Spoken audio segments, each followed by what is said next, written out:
Right, तो हर material का magnetic property होना चाहिए है, सिर्फ हम लोग उसको एक्सपीरियंस नहीं करते। जो फेरोमैग्नेटिक मटेरियल्स है उसमें मैग्नेटिक प्रॉपर्टीज थोड़ा स्ट्रॉन्ग होता है, लेकिन बाकी और भी बहुत सारा टाइप ऑफ मैग्नेटिक मटेरियल्स होता है, डायमैग्नेटिक, पैरामैग्नेटिक, फेरीमैग्नेटिक, एंटी फेरोमैग्नेटिक, सो ऐसे फेरोमैग्नेटिक, ऐसे बहुत सारा प्रॉपर्टी है, ठीक है। सो यहाँ पर हम लोग तीन प्रॉपर्टी पढ़ेंगे, एक है डायमैग्नेटिज्म, एक है पैरामैग्नेटिज्म और एक है फेरोमैग्नेटिज्म, ठीक है। सो सारा जो मटेरियल है सबका मैग्नेटिक प्रॉपर्टी है, लेकिन हम लोग ऑब्जर्व क्यों नहीं कर पाते, क्योंकि उतना स्ट्रॉन्ग वो नहीं है, इसीलिए हम लोग ऑब्जर्व नहीं कर पाते। लेकिन otherwise will have magnetic property of all the materials. हम लोग जो शर्ट पहने उसका भी मैग्नेटिक मटेरियल है, हम लोगों का भी मैग्नेटिक मटेरियल है। Do you know that a human, not only a human, an elephant can be magnetically levitated? Yes, magnetically levitated. Levitated मतलब ऐसे हवा में हम लोग उसको फ्लोट करवा सकते हैं magnetically. A very strong magnetic field can make a whole elephant float on the thin air, ठीक है, that's called magnetic levitation.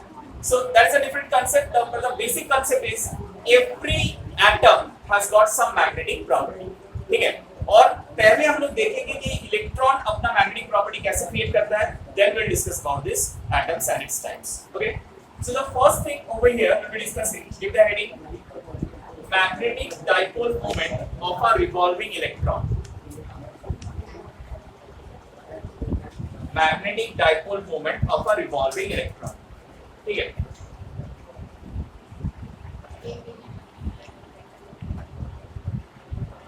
M due to an electron, ठीक है।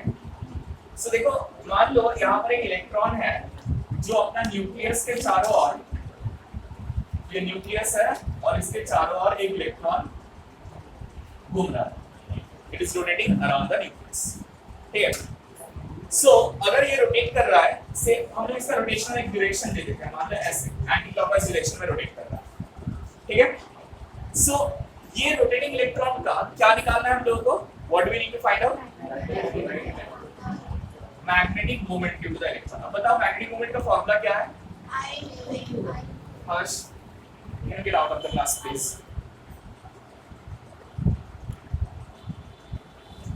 जा सकते हो, कोई प्रॉब्लम नहीं है, neither I can concentrate nor you can concentrate, at least I need to concentrate। तुम कंसंट्रेट नहीं करोगे इन लोगों को फर्क नहीं पड़ेगा, बट हम कंसंट्रेट नहीं करेंगे तो उन लोगों को फर्क पड़ेगा, right. If it is very important you can go, I don't have any problem, I have a recording, you can go for it any time.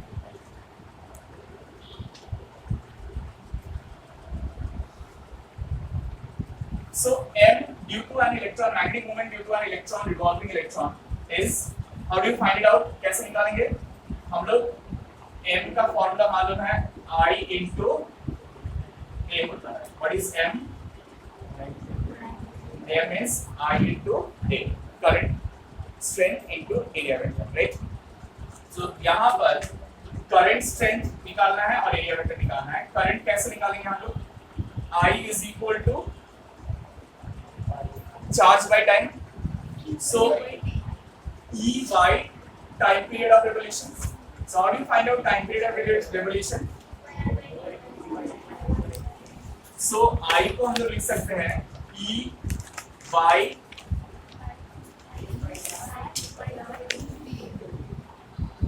EV by 2 pi r। This is the current and magnetic moment फिर क्या हो जाएगा? I into A by 2 pi r into pi r square। So pi r cancel हो जाएगा and it will be EVR by 2, right? That's exactly what we get। अब देखो ये जो V into R है ना, इसको हम लोग थोड़ा एंगुलर मोमेंटम से कनेक्ट करने का कोशिश कर रहे हैं। क्यों? क्योंकि हम लोगों को मालूम है कि v जो है वो लीनियर वेलोसिटी है और v into r जो है उसके साथ अगर हम लोग मास मल्टीप्लाई करेंगे तो वो एंगुलर मोमेंटम में कन्वर्ट होगा। नील आस्क सर एंगुलर मोमेंटम क्यों करना चाह रहे हैं? ये जो है रहने दीजिए, vr ev/2 सिंपल एक्सप्रेशन है, रहने दीजिए, क्योंकि हम लोग एटॉमिक स्ट्रक्चर के अंदर घुस रहे हैं। So we know that an electron which rotates in orbit, it also rotates in specific radius, जहाँ पर the angular momentum is an integral multiple of h/2 pi, right? So h/2 pi का integral relation निकालने के लिए हम लोग क्या करने का कोशिश कर रहे हैं? इसको एंगुलर मोमेंटम में कन्वर्ट करने का कोशिश कर रहे हैं। So we have m equal to we have relation L is equal to mvr. L क्या है? L is the angular momentum और यहाँ पर mvr का वैल्यू मालूम है लोगों को। So L by m को हम लोग v into r बोल सकते हैं। So ये अगर हम लोग यहाँ पर रिप्लेस करते हैं तो m का वैल्यू क्या मिलेगा? E into L by 2m, right? जहाँ पर E and m, you know, these are scalar quantities. So magnetic moment जो है वो वेक्टर क्वांटिटी आता है और एंगुलर मोमेंटम जो है वो वेक्टर क्वांटिटी होता है। लेकिन ये जो इलेक्ट्रॉन है ना, इसका चार्ज क्या होता है? पॉजिटिव या नेगेटिव? इसीलिए हम लोग यहाँ पर एक माइनस साइन डालते हैं, because E will represent only the magnitude. उसका साइन लाने के लिए हम लोग यहाँ पर एक माइनस साइन डालते हैं। So magnetic moment equal to minus EL by 2m. Is that clear? Now this is for any electron. कोई भी इलेक्ट्रॉन के लिए ये वाला चीज एप्लीकेबल है, ठीक है? तो if you want to figure out ये जो एंगुलर मोमेंटम होता है ये L इस डायरेक्शन में रहेगा, तो ये जो m है ये एग्जैक्टली उल्टा डायरेक्शन में रहेगा। It will remain in the opposite direction. Alright? अब एक इंपॉर्टेंट चीज, अगर हम लोग ये जो मैग्नेटिक मोमेंट निकाले यहाँ पर, इसका स्मॉलेस्ट वैल्यू मांगते हैं, if you want to find out the smallest value possible for this, तब हम लोग क्या करेंगे? यहाँ पर E और M तो चेंज नहीं होता है, एंगुलर मोमेंटम का स्मॉलेस्ट वैल्यू लेंगे। So smallest value is h/2 pi, because you know angular momentum should be an integral multiple of h/2 pi. So smallest magnetic moment due to an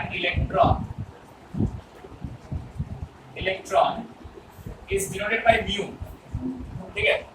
Actually beginning से ही हम लोग mu से denote कर सकते थे, लेकिन this is denoted by mu. Mu is equal to minus E into h/2 pi. L के जगह में हम लोग h/2 pi पुट किया। L is equal to h/, so this is called Bohr magneton.